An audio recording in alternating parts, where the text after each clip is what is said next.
উত্তর কোরিয়ার উপর নিষেধাজ্ঞা তুলে নিলেন ট্রাম্প। উত্তর কোরিয়ার ওপর জারিকৃত সাম্প্রতিক নিষেধাজ্ঞা তুলে নেওয়ার ঘোষণা দিয়েছেন যুক্তরাষ্ট্রের প্রেসিডেন্ট ডোনাল্ড ট্রাম্প।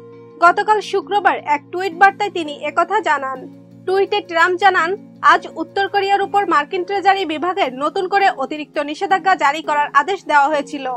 তবে আমি সেই অতিরিক্ত নিষেধাজ্ঞা প্রত্যাহারের নির্দেশ দিয়েছি। অবশ্য উত্তর কোরিয়ার কোনো প্রতিষ্ঠান বা ব্যক্তির ওপর থেকে নিষেধাজ্ঞা তুলে নেওয়া হচ্ছে সে বিষয়ে স্পষ্ট কিছু জানাননি ট্রাম্প।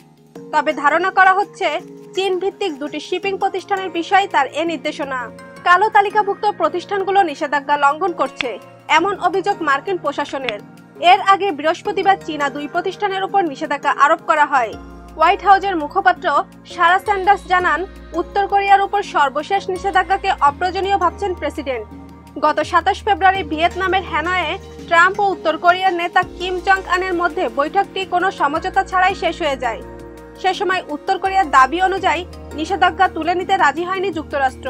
পরে এক সংবাদ সম্মেলনে ডোনাল্ড ট্রাম্প বলেছিলেন, বিষয়টি ছিল নিষেধাজ্ঞা নিয়ে। তারা চাইছিল যে তাদের ওপর থেকে নিষেধাজ্ঞাটি পুরোপুরি তুলে নেওয়া হোক, যা আমরা করতে পারি না। দুই দেশের দ্বিতীয় ওই ঐতিহাসিক বৈঠকের প্রায় এক মাস পর আচমকাই নিষেধাজ্ঞা তুলে নেওয়ার ঘোষণা দিলেন ট্রাম্প। ভিউয়ার্স, এতক্ষণ আমাদের সাথে থাকার জন্য ধন্যবাদ। ভিডিওটি ভালো লাগলে অবশ্যই লাইক, কমেন্ট, শেয়ার করবেন।